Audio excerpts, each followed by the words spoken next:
What's up, everybody? We're in the gym. It's chilly, and we're going to do some axle overhead pressing this morning. And we're going to talk about, uh, well, I don't know what word people use nowadays, but I guess the most common word would be a pastor of a church. 'Cause that's been on my mind a lot lately, so I figured talk about it. Why not? That's what the internet's for, isn't it? Just tell people what you think. Just spill it all out there, right? So definitely a little bit off schedule this week with some things. So this morning we're going to do this, and then tomorrow, which will be Saturday, we'll get back on the normal Strongman Saturday stuff. But didn't want to have to do it all at one time yet. Maybe closer to the contest or something, but I want to work on my overhead stuff. Got some new fat grips, so we're going to get the heaviest dumbbell we got here and just work on the circus mechanics of that motion. Because we can't really, do it, but we can definitely work on form and mechanics, and because that's so important. Without that, that's the difference between making a good lift and failing on something easy. So there's that. So right now we got the axle loaded up. See if we can't do a few reps. Just working on something pretty heavy, definitely doable, and just getting the firing order right, so to speak. So, but just to sort of whet the appetite on the pastor thing, I guess the easiest thing to do is just read Timothy and Titus. Those are two books that Paul wrote to two guys who were young preachers. I don't know how young exactly, but definitely younger than Paul. And comparatively, remember, Paul was highly educated. These guys weren't. But I guess at the end of the day, that wasn't as important as whether or not they know Christ, and then whether or not their theology is right, which will then allow them to take any leadership skills they have and apply them properly. So let's throw down on some axle, see how it goes. Gotta get this out of the way, much like a bench press day or something. It would be easy to break this, for sure.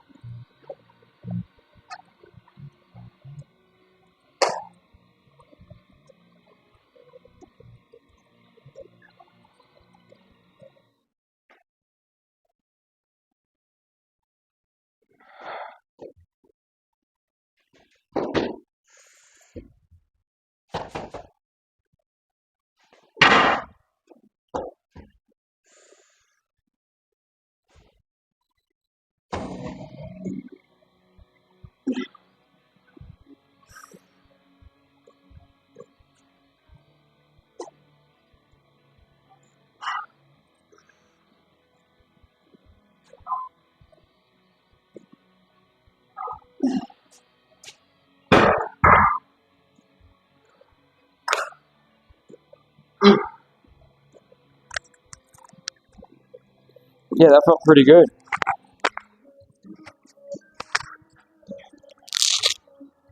And that's I definitely could do more with my legs, I think. I mean, I pop pretty hard, but I feel like I could get lower and drive more. I don't know. It's kind of why I take videos. Go back and look, see what I did wrong, see what I did right, work it out, So, like I said, Timothy, Titus, that's good reading right there. And, there's a couple other places, that Paul talks about, leadership and the kinds of people you want, and that sort of thing. And then specifically, to a pastor, because that's a whole different thing than just a regular, elder or deacon position, of course. And it's funny how there's some denominations out there that don't even follow the biblical pattern and then wonder why they're always having problems. I don't know, man. You tell me, right?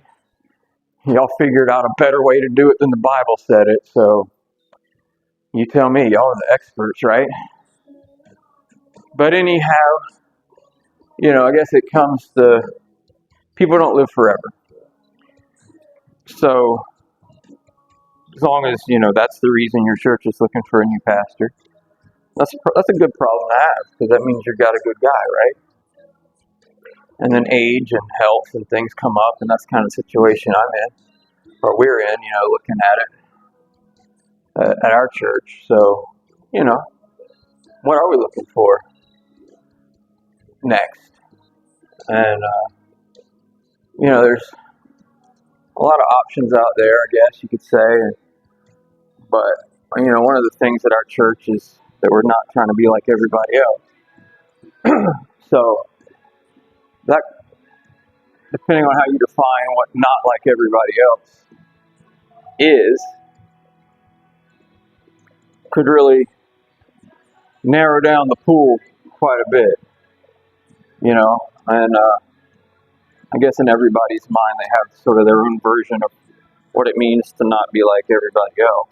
But because there's, I guess you could say where we live, there's kind of two kinds of churches for the most part.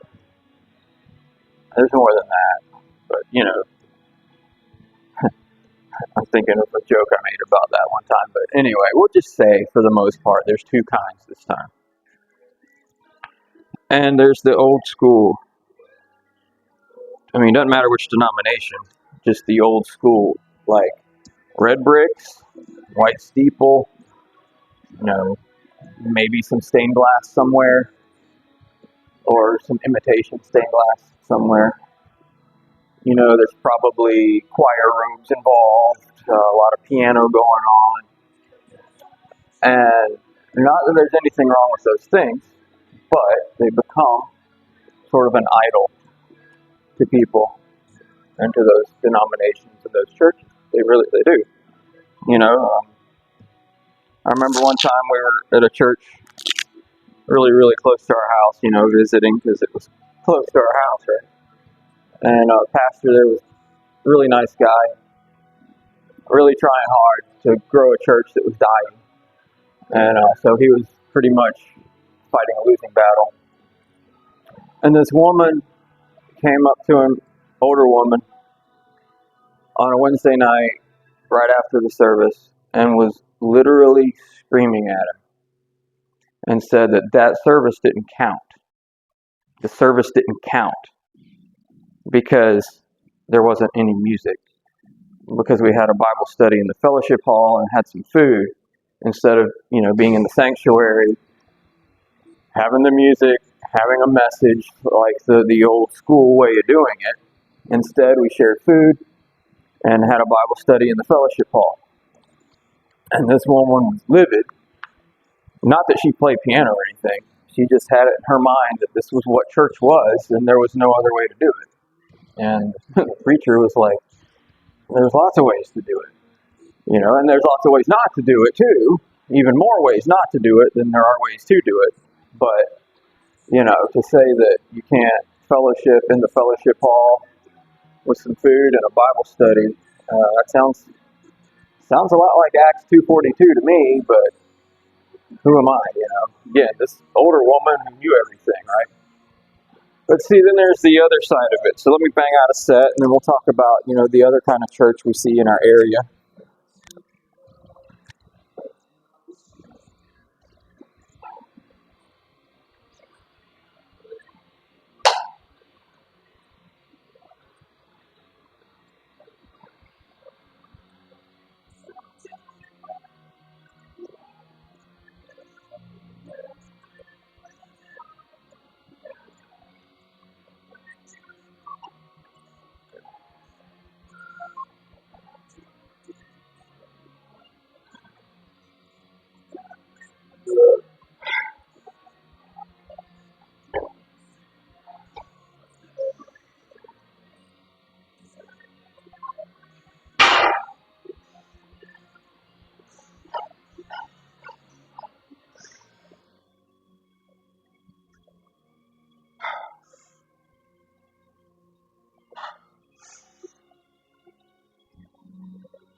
All right.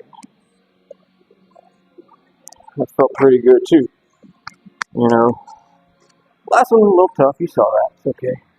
It's okay that you saw that. I struggle sometimes. So the other kind of church we see is, well, like in most cases, you go from kind of one extreme to the other, where it's just sort of everybody's kind of the hero in their own mind, right? They're the next mega church. You know, we're gonna do all this crazy weird stuff, and I'm not too big on that either.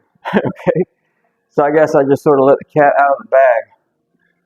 I'm not really into the churches around here, for the most part. You know, they're this weird extreme over here, red brick, white steeple. Going to do everything this way because that's how Grandpa did it. Or you go over here on the other side, and it's like they all wish they were a mega church. They're all pretending they're a mega church. They're all acting like they're a mega church. You know, just, oh, we're going to do something crazy. Oh, we're going to, all this wild, nuts kind of stuff.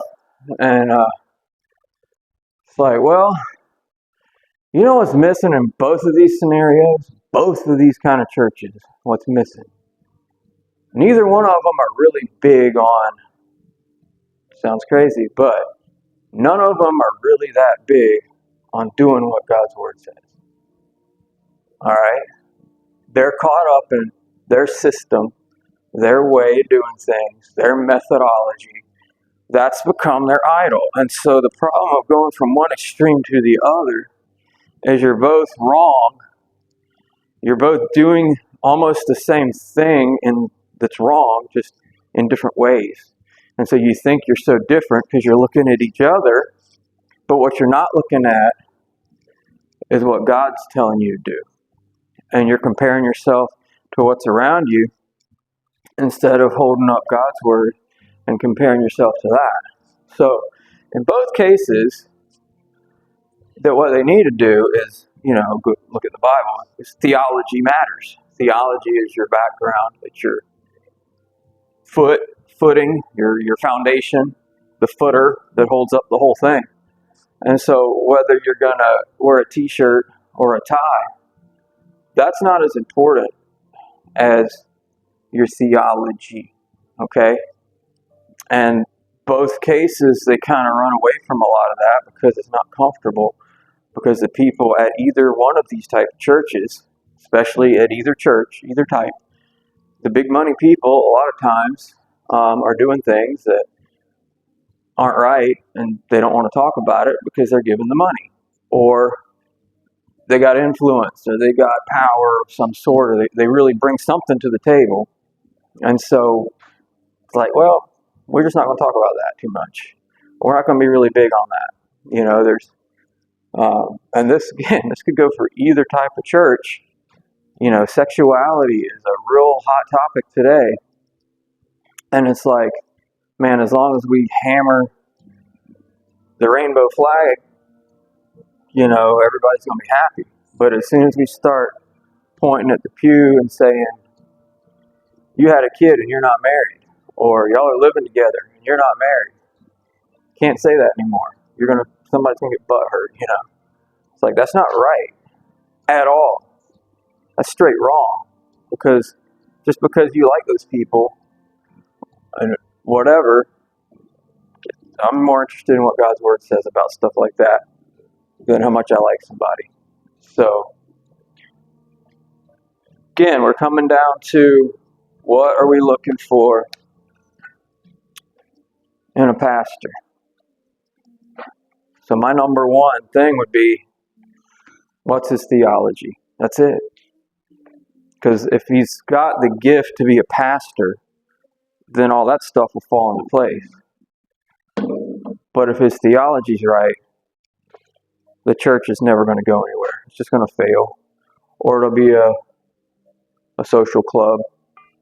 Or it'll just not be different. It'll just be the same old, want to be this kind of church or want to be that kind of church.